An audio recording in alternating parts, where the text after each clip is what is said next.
Good evening and thanks for joining us. I'm Guy Ashley. And I'm Stella Inger. Topping our show, we have breaking news coming into the newsroom. Traffic is backed up and 30 businesses are having a tough day after a water main break in Midtown. There you see some of the water there.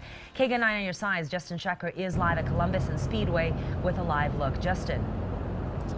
Hey Stella, we are on Columbus, just south the intersection with Speedway. Let me step out of the way so our photographer Mark get a closer live look at the crews at this hour working to repair this water line break. Now at this point, Tucson Water says the cause of the break is unknown, but it is affecting traffic and business in this area. Now right now, all southbound lanes here on Columbus are blocked off and you cannot make a left turn from Columbus onto Speedway. Tucson Water had to shut off service for about 30 local businesses, including Speedway Barbers, around the corner.